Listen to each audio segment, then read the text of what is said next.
my amateur fights were for Cage Titans down here in Mass, and I won. I started off at 125, and then I went up to 135, and then I won 145 as well. Johnny Cupcakes Gamble, Mr. Cage Titans, a big-time fan favorite. He's fought on most shows Cage Titans has put on. He's got 20-some-odd fights under his resume, and he's coming here to bring it again tonight. Fought everybody they've asked me. I've never complained about fights. I've never complained about money. I've never complained about anything. And I fought the toughest guys. That I am one of the most electrifying fighters that's ever stepped foot in the Cage Titans cage. I'm going to ask for these matchups directly, and these fucking people better step up. Plymouth, Massachusetts, let's go!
Boom. There you go. Here we are. Solo today. My partner, Andy, is gone because we're doing Tuesday Table Titans. Welcome. Thank you, Jay Keeve. I don't know who you are, but you're one of our biggest fans on Table Titans. I appreciate you tapping in every week and getting the 3 screens going. You got Table Titans, the Bruins, and Contender Series. We got a heavyweight show for you tonight. Yorgan Castro will be calling in. As well as the heavyweight Cage Titans champion, Jahsua Marsh, calling down from Florida. Jahsua, he is a strong maybe. I know obviously there's a lot of stuff going down in Florida. So, his coach was trying to make sure that he was going to be available. But it looks good. But 100% we got Yorgan Castro calling in. And hopefully champion Jahsua Marsh. So thank you guys for tuning in. Man, it is awesome card here yet again. We are a month out tomorrow, October 9th. We are November 9th, so we're exactly a month out. I'm stoked for this card. I truly am. I think we got some, some huge fights that we have, and it's really been the theme of this year. And you saw the video that Nick put together for our opener. This is just one of those years that it just differentiates us, from previous years, and just kind of really elevates us, in our own mind, in our own kind of surroundings. I try to very much not talk about other promotions and just kind of keep it focused on us. Like, we raise our bar. So I guess what I'm trying to say is this is a year for us that we really just kind of raised our level up. Internally, and it's kind of like we really can't go backwards. The amount of fights that we're putting on, the caliber of fights, it's like, it's kind of, I'm finding myself very much like the UFC is like, well, when one guy goes and moves on, what do you do? And it's like, there's that next crop of guys that are just sitting there ready to step up. And it's a testament to the fighters here in New England right now. New England's hot. The guys are on fire. It's just been amazing. And this year specifically, just the guys challenging themselves and taking the toughest possible fights and bringing that to New England fans. When I started Cage Titans 15 years ago, in the early days, it was every top guy wanted to stay away from each other, and nobody would take tough fights. It was like, oh, let's just fight everybody else, and not the toughest matchups that the fans really wanted to see. And this year's, this year and the last few years, but this year especially, that's out the window. So yeah, you mentioned Dana White's Contender Series, and I truly think that has a lot to do with it. I mean, guys before, I look back at like Manny Bermudez, and he's 8-0, 9-0, it all finishes 10-0, and it's like, what's gonna happen to get you in the UFC? And there really wasn't a formula. It was like you just keep fighting and winning. And now with the Contender Series, on every Tuesday, it's like, you can get to 5-6-0 and get a shot at this season's contender. And if you don't, and you know where you stand right now, say you're a 3-0 guy, it's like, well, next season, by next July, if I fight on all the Cage Titans cards, there's 4 more fights, I can get to 7-0 and I can get on the contender next year. You lose a fight, you can kind of gauge it. So I think that really the contender has really made a concrete path for guys to get to the UFC. So they know they want to test themselves a little earlier, in their career, because they know at a 5-0, they could be getting a phone call. So, big shout out to, Dana White for putting that platform together and really kind of taking the guesswork out of getting into the UFC. Because I can tell you, in the early days, it was like, Peter Barrett, for instance, he's 7-0, 8-0. He's got the personality. He's got the followers. He's got kind of the intangibles plus the skill set. And it was like, well, what the hell's he got to do to get there? He was in the age range. Manny Bermudez, I mentioned earlier, it's like, what the hell does this guy got to do? There was just no clear path. You were just hoping for that phone call or to be in the right place at the right time. But things have changed with the contender. So I think that's attributed to some of the things that you've been seeing on the local scene as well. But with that being said, we have Cage Titans. Oh, let me see. I think Josh just texted me. Let's see what he said. I'll call in now. So Joshua Marsh is going to get ready to call in. But I do want to, before Josh calls in, and I know you're going to be calling in, I do want to release the poster that I've been working hard on, and I'm pretty excited for it.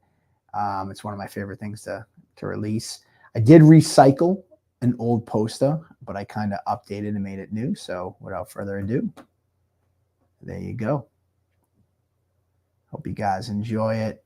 That will be our official poster for Cage Titans 68. Solo Hatley with the flying knee. This just kind of grabbed me, and I loved it. And I just, not many flying knee photos that we can use for a poster. So, this is the first one we kind of really captured. Martina Rose Photography. Martina did a great job. Martina Giannetti captured this photo. Unbelievable photo. I think it's amazing. Hopefully you guys like the poster and, you guys enjoy it. It looks like a couple people do enjoy it. So yeah, man. Dana White looking for a fight down in Plymouth. I mean, come on, man. It writes itself. That's a no-brainer. But so there's the official poster for Cage Titans 68. All the theme matchup posters and all that stuff will be dropping, over this next coming week. I do have the full fight card to release, but I do have the heavyweight champ on the line, and I am not making him wait. So without further ado, we got the big man himself, Joshua Marsh. Hey, what's up, Mike? How you doing? How you doing, man? It's got how first things first. How's things down in Florida for you guys? We're just getting prepared for the hurricane, man. Right now we got some rain, some heavy winds, but nothing too crazy yet. I just got done boarding up my house, just getting prepared just in case. Just gotta prepare for the worst, So you're right in the thick of things. Where exactly? You're in Melbourne? Palm Bay. Okay. So what they say is Category 5. They say by the time it hits us, it should be, down to like a 2 possibly, but you never know. Just to help me out in regards to Florida, you south, middle, north, where are you at really? Central Florida. Central Florida. Okay. So you got boarded up. So what's been new since we last seen you? Obviously we wish you and your family all the best, and hopefully you guys stay safe. But what have you been up to? I know there was some jokes around not coming up during cold weather, but you've been away from the Cage Titans cage for a little while. What have you been up to? Not much, man. Just same old, just training hard. I'm ready to fight again, man. we back into it, just training, and then we'll be back up there and in a nice wintertime in November. So hopefully it's not too cold. Yeah, it's getting about 60 right now. I don't know how the weather. What's the temperature down there? Shit, like I want to say it was like 80 the other day. All right. Well, you definitely got to get a winter jacket on. When you come up here, it's funny how things work out. Your coach and your manager, we were going back and forth on dates, and then it was like, then November, he was like, we want November, and I'm like, what happened to this whole no cold weather deal? Because it's definitely going to be cold in November. Oh yeah, no, that was just some bullshit. I was just joking around about fighting in the warm weather, but I mean, I'm down to fight whenever. We actually wanted to fight early in the year, but I had some injuries I had to take care of, so well, we back into it now. That's good. Good, back and healthy. Rob Pico said it's going to be about 45, so be prepared for November 9th. Let's go back. I don't think we've caught up with you since your big title fight win. I'm sorry? Looks like you froze. Come back to Plymouth Memorial Hall and capture that gold. I'm sorry, man. You froze up. Oh, I was saying, go back to we haven't talked to you since your title fight win against Ross Hilton. Let's go back that year and kind of walk us through, what that feeling was like to come back to Plymouth Memorial Hall and capture that gold against Ross Hilton. Oh man, it was amazing, man. I was in my head a little bit, coming off that loss before coming up there. That's a tough building to fight in, like it's very it's a hostile territory for me, but blocked out the noise, you got in there and got the win. I personally, I thought we were gonna wrestle him, but it just, my striking came into fruition and then we got the knockout. You mentioned, coming into kind of hostile territory in Plymouth. You're a professional for many years, 15 plus professional fights. What is it like to fight in Plymouth Memorial Hall? Oh, it's crazy, man. The announcer is amazing. The fans are going wild, whether they like you or not. You're gonna hear the noise regardless. So that's probably the closest thing to like fighting on like the big stage for like the regional shows. Like that was an amazing feeling. Like the goosebumps I get just from walking out as well. Yeah, it's something I actually got the privilege of fighting there, many years ago when I fought, and it was something that I said, like, once I started Cage Titans in 2010, we were at another venue. It was like, dude, I would love to go to Memorial Hall. We went to Memorial Hall in 2011, and we haven't left since.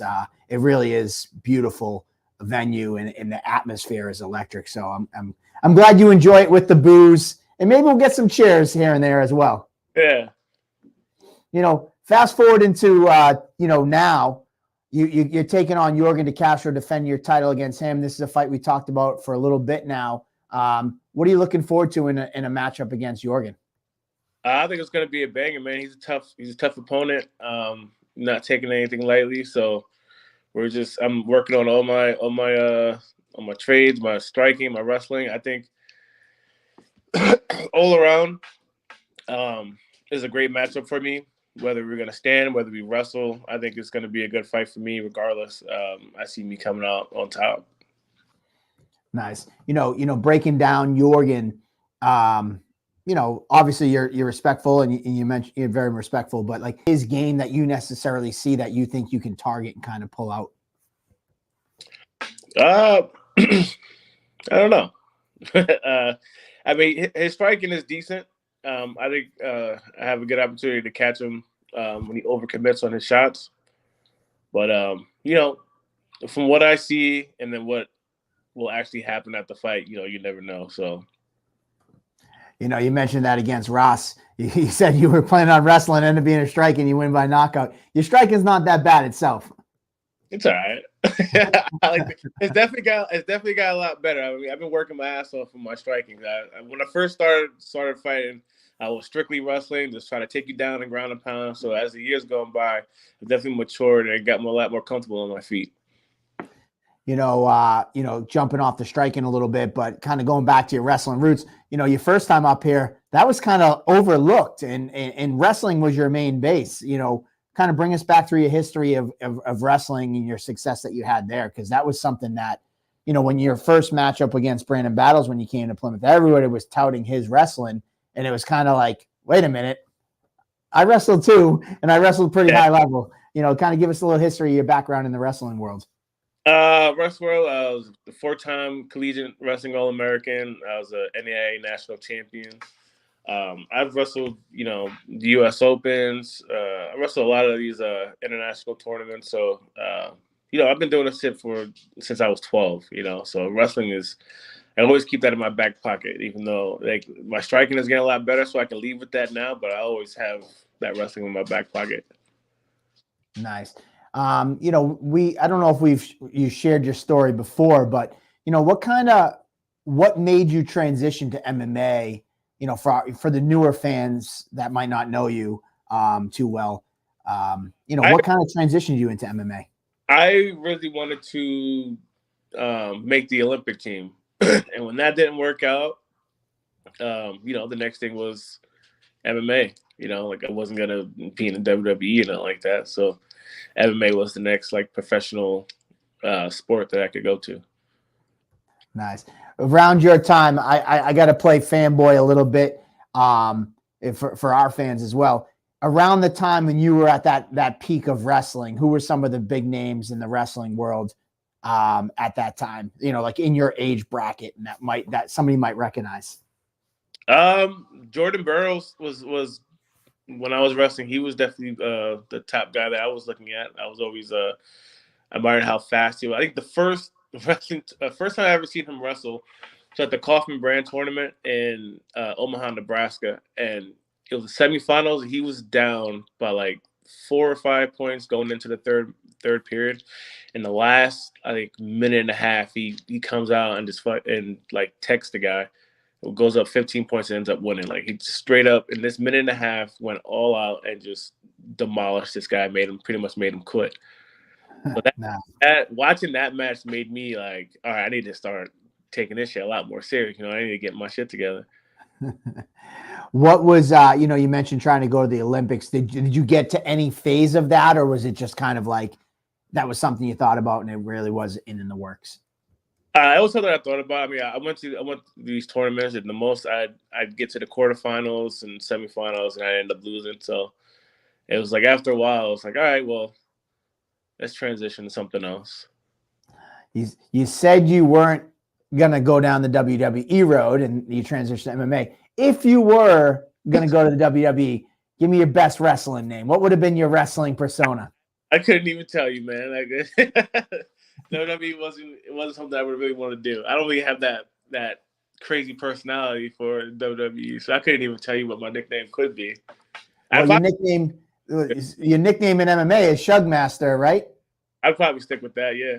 Where's the origin story of Shugmaster? So this wrestling move I always hit was the shrug. So some people call it a slide by, some people call it a shrug. So my coach taught me that move when I was I think a sophomore in high school. So after he taught me that move, I was hitting on everybody left and right. So he kind of gifted me that name, Shrugmaster, and I kind of just traveled with me to college, and then I just kind of kept it. There you go. Coming into this fight camp, obviously you guys are going through a lot of difficult weather down there. How you been able to kind of keep balanced at all? Obviously you mentioned at the beginning of the show, you're boarding up your windows. How are you balancing in training and everything? Well, I'm hoping today's the first day we're preparing for it. So I've been training all the way up to even today. I got to go to the gym and train, but I don't know. We'll see what happens. I got weights in my garage and stuff, so I'll be doing some weight training in there. But I think it should only last about 2 days, and then we're back at it at the gym next week. So shouldn't be too much of a delay. There you go. So you'll be doing some shrugs with those weights in the yeah. I wasn't sure if you were in the area because didn't Florida just get hit maybe a week or two ago with another? Hurricane Helen. That wasn't even by us at all. So we got the tropical storm. So we just got rain and wind. So it wasn't bad for us. Some other parts of the state got hit pretty hard, and then now this one's following behind it. So I can only imagine like the west coast of the state. They've been getting getting hit hard lately. So prayers out to them. They've really been taking the hard end of it. Yeah. Well, I don't want to keep you long because obviously, you got to get prepared for this storm, and I want to be respectful of your time. The Cage Titans fans that haven't seen you in over a year, remind them what they should be looking for on November 9th. November 9th, you guys expect a hell of a fight. These last couple fights, we haven't been going to the second round, haven't been going to the third round. So we've been going on balls to the wall in that first round. So we'll see what happens. It might be a first round knockout, might be a first round TKO submission. You never know. There you go. And lastly, we're going to have Yorgan calling in a little bit later. If you had a message for your opponent, Yorgan de Castro, what would it be? Make sure you're ready, man. That's it.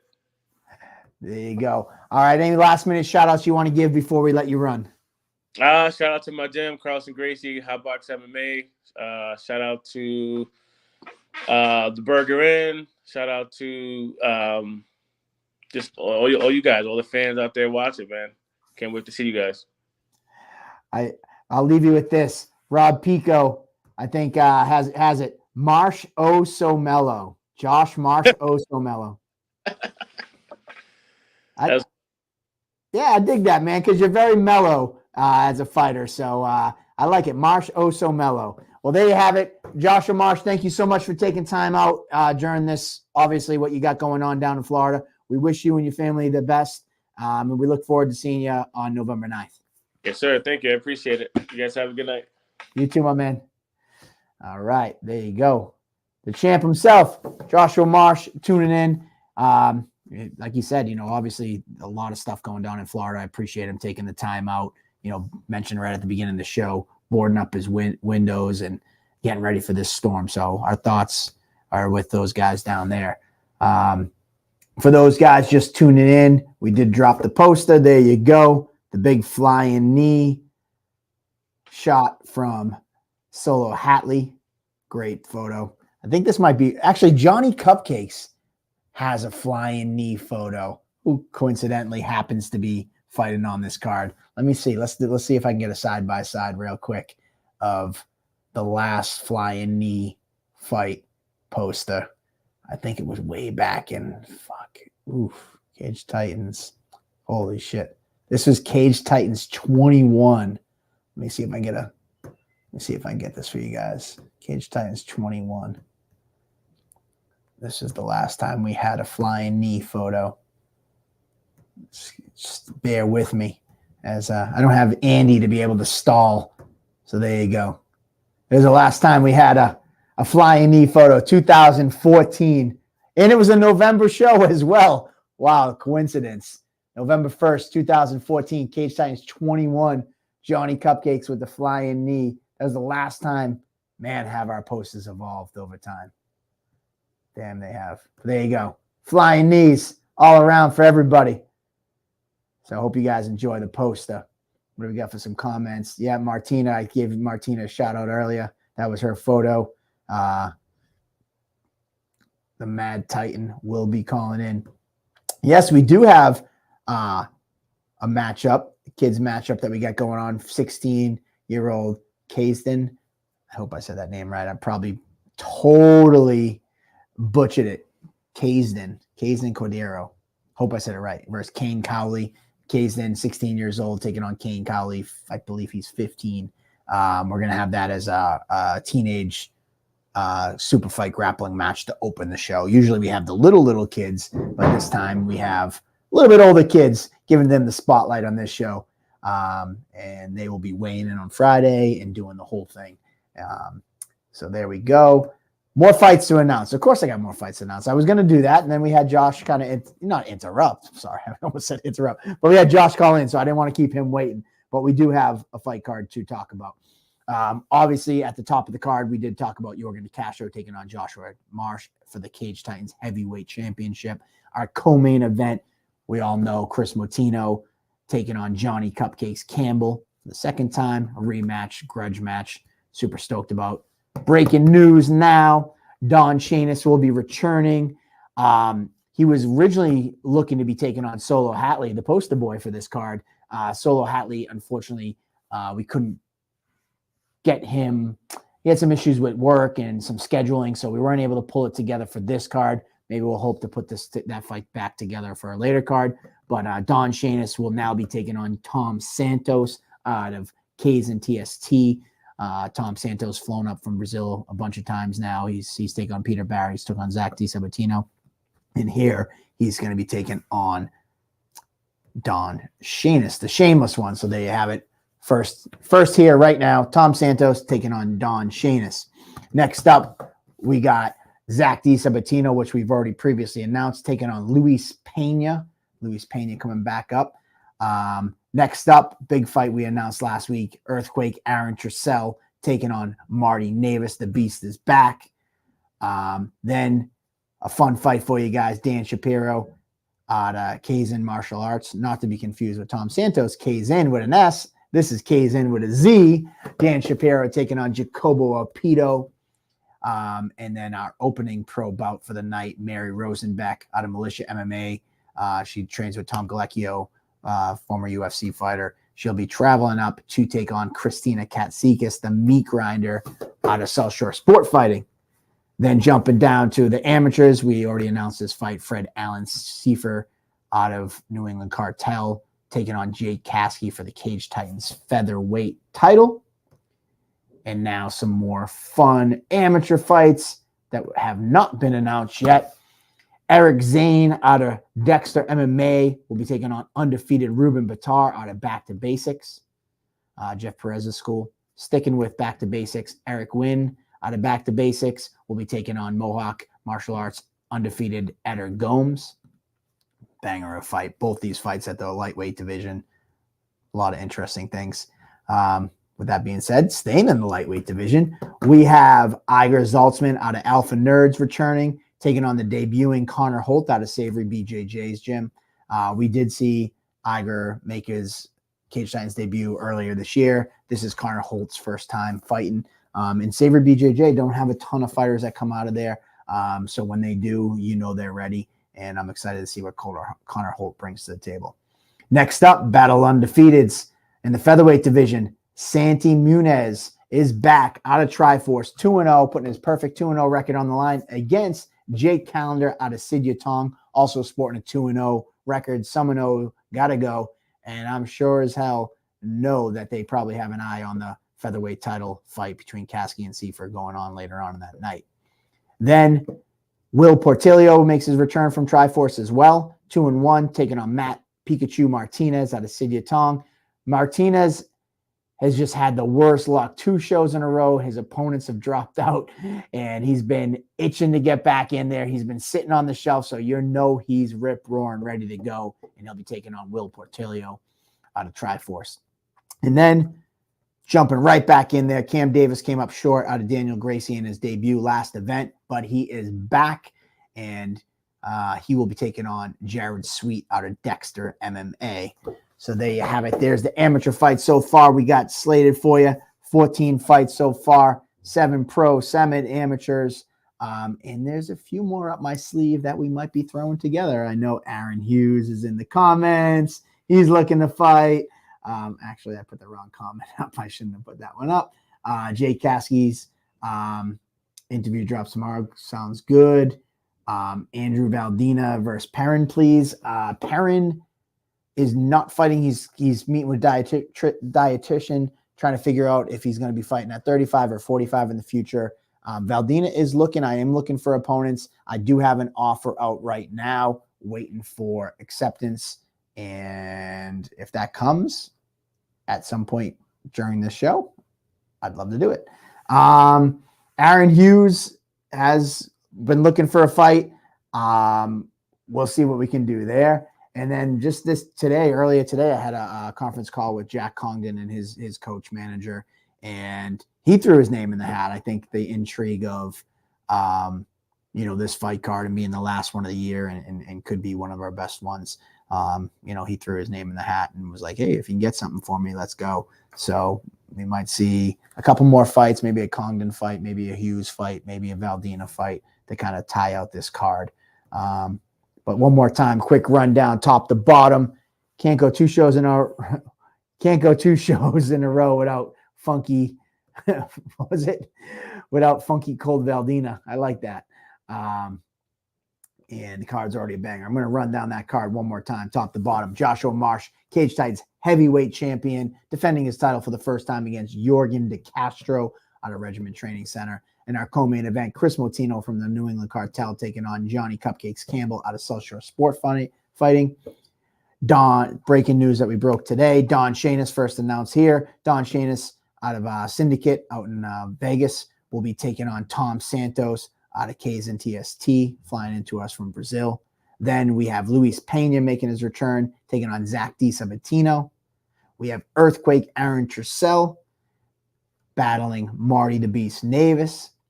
Jacobo Opito is back, taking on Dan Shapiro. Dan Shapiro actually used to train up here as an amateur with Lozon and fought for us, and he has since moved out of state, and he'll be traveling up from Florida to take on Jacobo Opito.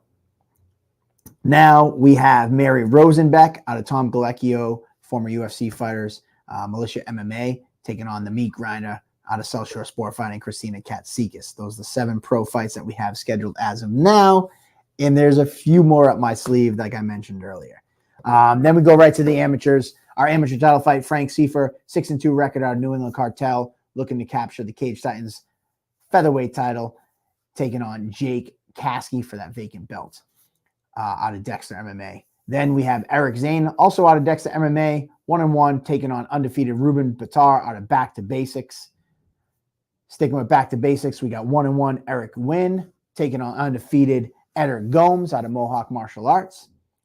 Then we jump to a debut from Connor Holt out of Savory BJJ, taking on Iger Zaltzman out of Alpha Nerds. Then we got Triforce versus Sidyatongs ×2. First up out of Triforce, Sandy Muniz, 2-0, puts his undefeated record on the line against Jake Callender, who's also 2-0. And then we have Matt Martinez out of Sidyatong taking on Will Portillo. And then finally, our opening fight of the night, Cam Davis out of Daniel Gracie taking on Jared Sweet. So there you have it. There's the 14 fights we have scheduled as of now. We do have a few other that we're working on. Carter Whitty, you matched the fight for me, Carter Whitty versus Dalton English. And I do have Anthony King on my list as well. So there, like I said, there's at least 2 or 3 more fights that I do have. Anthony King was scheduled last show, and he had a couple opponents fall out, so he will 100% be on this card. Carter Whitty, I have the offer out. One side said yes, the other side I'm waiting on, so we'll see about Carter Whitty. But enough of that. We got the big man himself, Yorgan de Castro. What's going on, my man? How you doing, brother? What's up, my man? Nice to see you, man. It's amazing to see you. It's been a long time. You shared a status the other day. I think 10 years ago was your last fight at Cage Titans, middleweight back then. Yes, 10 years ago. I think it was for Pat McCrowan.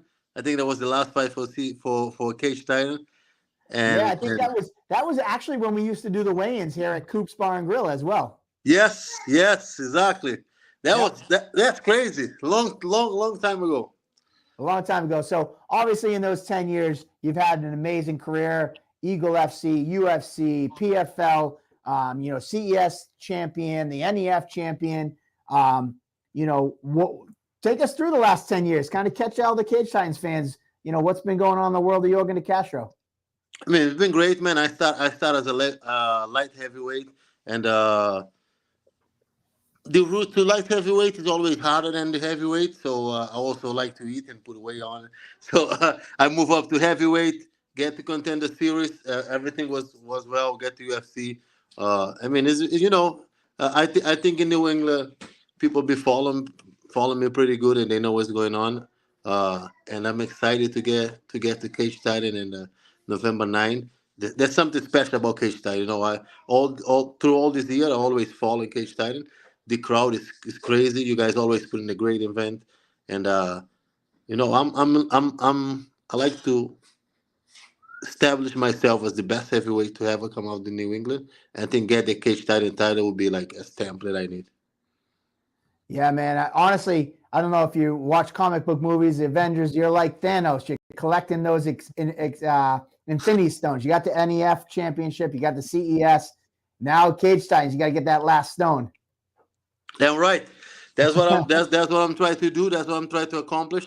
I'm still locking with a different promotion, but when I see that you guys have that your heavyweight is willing to fight, I throw my name out there.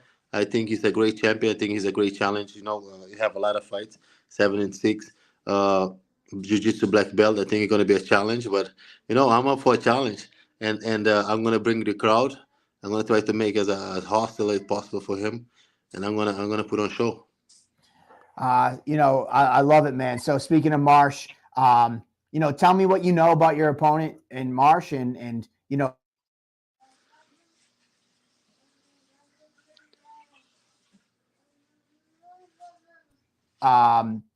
so what do you know about Marsh, and what do you think you can bring to the table to kind of? So, yep, you hearing me, Mike? Or am I frozen? Oh, yeah, you might be frozen. No, I'm here. You good? All right, cool. Yeah, so yeah. You trained with Battles who fought Marsh. You trained with Ross who fought Marsh. What do you think you bring to the table that you can take this belt from him? No, I think it's pretty solid fight, well-rounded, pretty decent boxer, to be honest. Great wrestling, even though he don't use it a lot, but he got good wrestling, jiu-jitsu black belt. He's pretty good, pretty well-rounded. But I've been training my whole life to fight guys like him. That I might take down defense on point. I have so much experience. It's not like when I say I have a lot of experience, doesn't mean I have more fights than you guys or other guys, but I have more fights at the high levels. So I did more camp to fight better guys. So I'm gonna be ready for whatever you're gonna bring. But I respect him. I think he's a solid fighter. And when you become a champion, there's something that they always click in. The confidence go high, and guys become better. So I think he's gonna be a better version of Marsh, and that's what I want. I think that cage is too small for both of us, and I think one of us is gonna go now.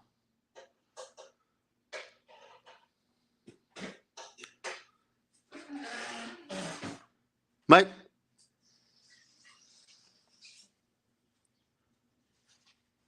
Hello.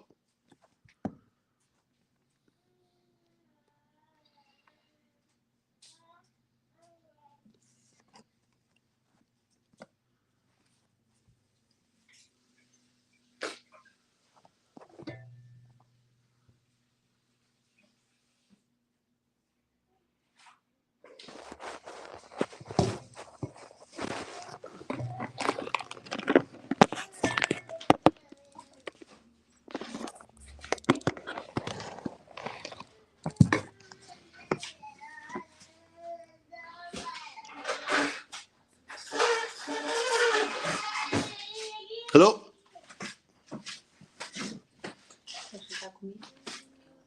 Huh?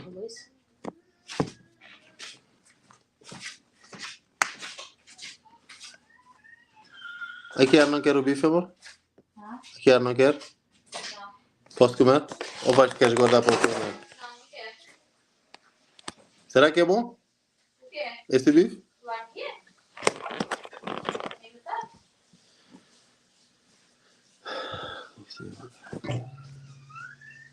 Yo, you back?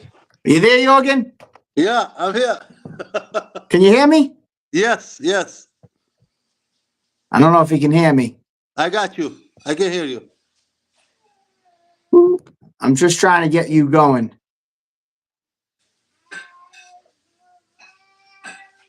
Settings, audio, testing, speaker. Here we go. Now you can hear me, right? I can. Can you hear me?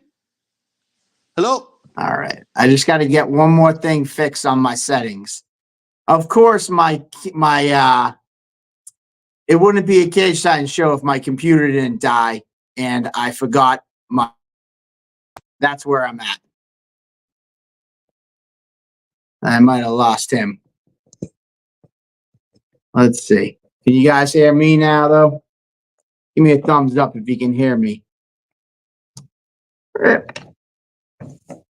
Woo! I'm trying to do it on my phone. Perfect. Let's see. Streaming, camera, boom. You guys hear me all right? All right, perfect. I do think I lost Yorgan, though, in that little shuffle. Unfortunately, like I said, I left my camera charger at home. I actually just started coaching my daughter's soccer team. So once I started coaching her, I left right from the soccer field to come here. But I think I have Yorgan back. So let's see if we can get him back in there. Can you hear me, Yorgan? Yep, you got it. All right. So I can hear him, but I mean, I can't hear him, but he can hear me. Let's see if I can do No, I can one hear other you. thing. I can hear you. Let's see. Private chat setting.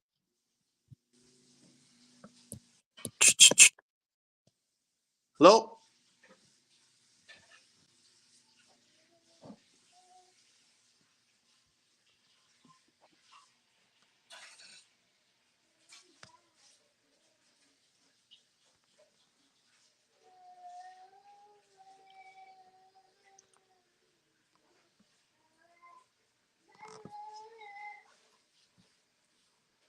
Yorgan, you're just going to take over the show, I think. If this is your show. There we go. Now I can hear you, buddy. You good? You good? I'm good. Awesome. So before I left, we were talking about Marsh and kind of what he brings to the table, and what do you think that you can kind of expose on him? Obviously you're one of the most respectful fighters I've ever met, and he's very respectful as well. But not in a negative way. I'm not asking to talk trash or anything. But what's some holes in his game that you see that you think you can expose? I think he's a solid fighter. To be honest with you, I think he's pretty good. He's a jiu-jitsu black belt. He's a great wrestling. I saw a bunch of his fights, and his hands are getting better. So he got good boxing. He got very good box. But I'm very well rounded, man. I've been there with the best guys around the world. I'm being camped to fight really good guys. So I have a lot of experience. You know, I'm seeing all. So I'm prepared for whatever he's gonna bring to the table. I do respect him. I respect him as a champion. I think he's a solid fighter, and I'm looking forward for November 9th. For sure. You know, Obviously you're very well known for your striking. Maybe not as well known as your wrestling, but like kind of catch everybody up to speed. You're no slouch in the wrestling department. I mean, I see guys try to take you down. They can't get you down.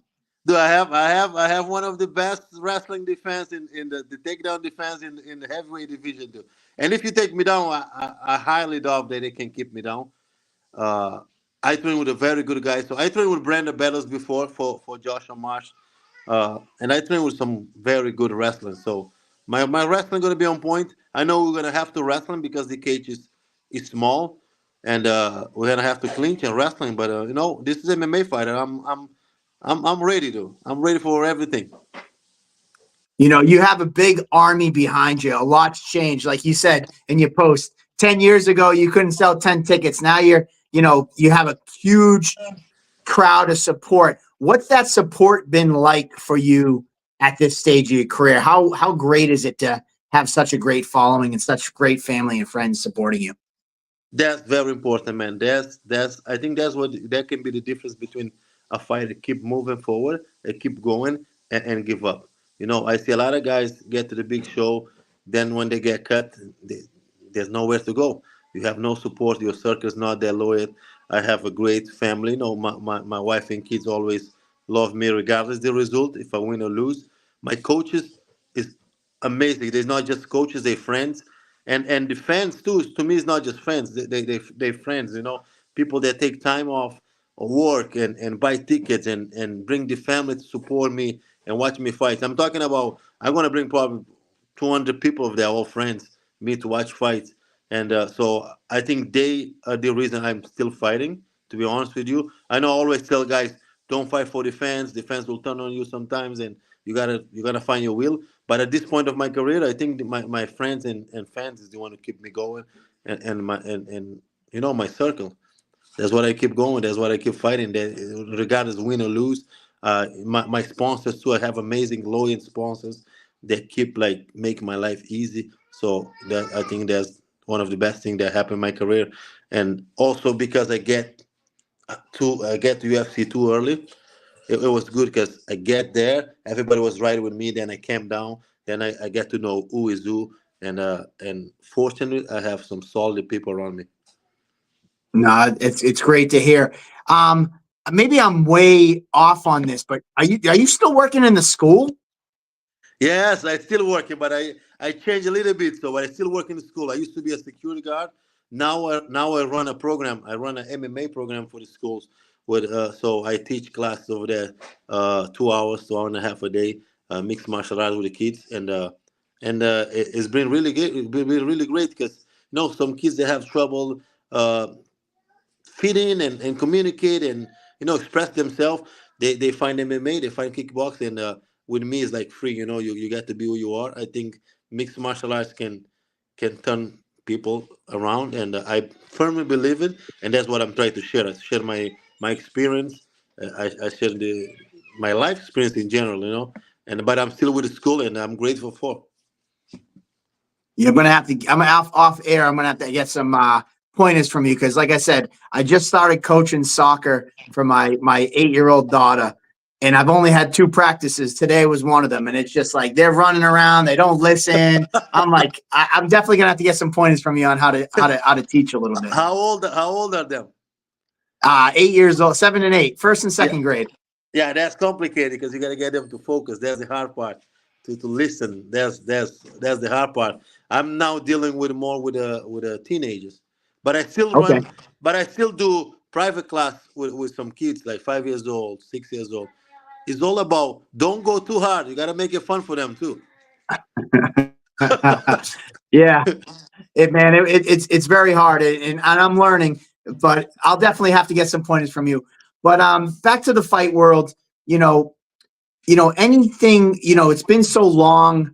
You're going to bring an army, you're the Castro army, but there's a lot of Cage Science fans who might not remember you, or they're not familiar with you at all. Like, what is a message to the Cage Science community of what they should expect from Yorgan and Castro when you step into Plymouth Memorial Hall? Awesome, man. I like to say I like to tell people that from all the promotion around here, Cage Side is like a cult. So you guys have your own crowd that's like consistent, been filling, and you guys consistent sold out Memorial Hall. So I always say, dude, Cage Side is crazy. Always sold out. Same guys, same fans. Fans go loud. I was telling my people, you guys got to get to me soon as possible because K-Star got their own guys. They'll be selling tickets for here. Their place got crowd, so we're gonna be new in their venue. So, but for those who don't know me, man, I'm telling you guys, don't blink, man. I'm gonna bring it. I think there's a special energy with which K-Star that force fighters to fight. I don't know if it's just the cage, the fact that the cage is small, the crowd is loud, the energy. So, man, I remember when I fought there was a so I got goosebumps. So it's always the guy like got me the extra fire to go. And I'm telling you guys, when November 9 come, I'm gonna leave a piece of me in that cage. Man, I love it, man. I'm actually getting goosebumps hearing you talk about it. I might have. Every time on fight night, it's like I still got one more in me. I fought twice at Memorial Hall. My last amateur fight and my pro debut, and people ask me like, "What's the secret sauce?" And it's like the venue truly is something special. I think that you fought at a lot of venues, but and I'm not tarnishing any promotions, but I'm just going to say like a venue that is at a casino. Yeah, Everybody's there, kind of hanging out, gambling. They're talking about all the cool stuff at the casino, and there's fights going on in the background. And then when their friend fights, they might stop socializing and go watch their friend. And then once their friend's done fighting, they'll go back to socializing and gambling. I think a lot of venues like that, there's a lot of other stuff going on, and then the fights are just kind of going on in the background. At Memorial Hall, there's nothing else going on. There's no big areas for people to group up and socialize. You're stuck in your seat, and you have to watch there's fights going on with no socialization. And I think that some other shows end up having mostly socialization and you only care about the one or two fights. And I think that's a difference maker. Big difference. Also, I think there's a, because the venue is small. I don't know, man. That's something special. All the fights, and from the first fight to the main event is always crazy. I mean, I've been following you guys. I've been watching. There's always something exciting about Cage Titan. And man, I'm telling you, I can't wait. I can't My fucking wait. man, I cannot wait for November 9th. I know, you were talking to Tyler Pimentel about this fight, and he was talking to me like, hey, let's try to get this to happen. And the stars aligned, and it's an amazing card to have you at the heavyweight title fight. Heavyweights just, there's a little something extra when you got the heavyweights. But then, not for nothing, that the lead-in, Chris Martino, who used to train with you guys over at Regiment, taking on Johnny Cupcakes. What a fight that is. I train with both of guys. I used to train with Johnny Campbell, so short too. So big fan of him. Like him, guy got power. The guy is a true fighter. He's a fighter. He's always fun. And Chris Martin is my boy, man. So that's a crazy fight. I like both guys. I think they're both very good in different time of their career, but I'm looking forward. I don't know if I'm going to be able to watch that fight because I'm going to be probably warming up and shit. But I mean, that's one of the best you could put in New England. To be honest, those two is definitely like a fan favorite fight right there. There you go. Well, Yorgan, it's always a pleasure. Sorry about the little technical difficulties I had earlier, but the floor is yours. Any last minute people you want to talk to and give a shout out, family, friends, sponsors, anything like that. The floor is yours before we let you go. Absolutely, man. Thank you to all my sponsors, to all my friends and fans, guys. Let's get together. Let's hit me up quick. I have to put the order in for the shirt really quick. I need the tickets gone like in 1 or 2 weeks. I'm not gonna have tickets in fight week. Let's pack it up, Memorial Hall, and let's do this. This is gonna be my last 2024 fight. I promise you. So they're gonna be awesome. And Mike, this is for you, please.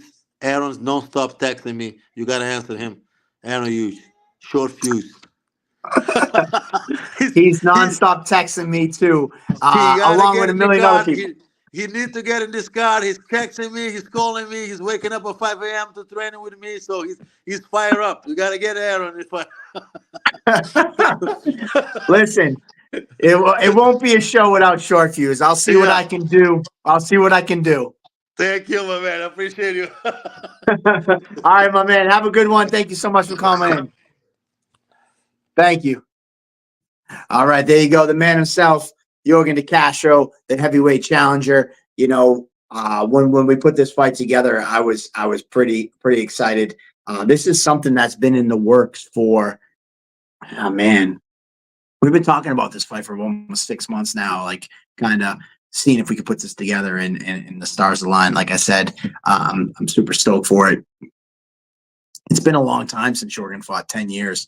And back then he was a middleweight. And it's just tremendous to see how his career has progressed, getting all the way up to the UFC, and now trying to, it was Eagle FC, fought Junior Dos Santos, victory over him, a legend in the sport. He just fought over in Russia.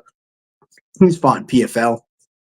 And here he is, fighting at Cage Titans against Jahsua Marsh. And Marsh, this isn't some sort of, homecoming for the local guy, Yorgan. This is a super highly competitive fight. Marsh comes in with that title, and like we talked about right when we got Yorgan on, is he's kind of trying to become the best heavyweight in New England. And he has a belt he has a belt at NEF, and this is that one last belt that he feels he needs to get, and he has that opportunity on November 9th. So yeah, man, John Valdina, we were talking about the venues earlier. It is tremendous. When I think about Memorial Hall, a lot of times I do, interviews with people and they'll ask me what's different. And it truly is the venue. I just went to Foxborough Stadium for an event with my kids, and just like being there, it wasn't a game. But just like kind of on a tour, like there's so many concourses and areas. If you go to Fenway Park, underneath the stands, there's like so many areas that like you're walking around a game, you see people, you socialize, and it's like, all right, I'll go up and catch an inning or, catch some plays. And I just feel like that's really what's different about Memorial Hall. Like, there's nowhere for you to converse, and like there's no like big concourses anywhere. There's no areas for like group 10, 15 people like to sit around and talk. So you're just kind of like forced. And I think what the difference is too, and again, given the pulling back the curtain, but I think the way we keep the pace of the fight card is one after another. Like, a lot of times at venues or other promotions, you'll have a fight, and then it's like you're so jacked up in adrenaline and you're all pumped up and you're so excited, and then it's like a lull, no fight, and it's just kind of like you're waiting. So like that adrenaline's kind of like dissipating, and your excitement level is kind of like you're kind of coming down. And then all of a sudden, like after a 10-minute lull, here comes the next fight, and you got to get jacked up again and, all excited. And then it's like you're all excited, and then boom, the fight's over and there's a lull.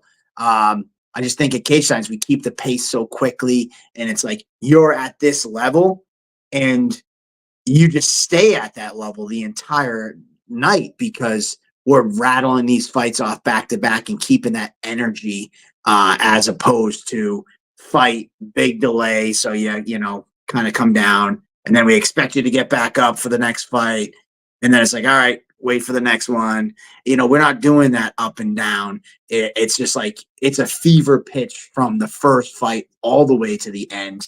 And we can keep that momentum and keep that energy at an all-time high. So there's a quick little breakdown of what I think makes the venue a little different. And also there's not a bad seat in the house. Like, no matter where you're sitting, at the balcony, on the floor, you have a view of the cage, great view of the cage. A lot of venues as well, like, locally, especially, they're one level. So it's just flat.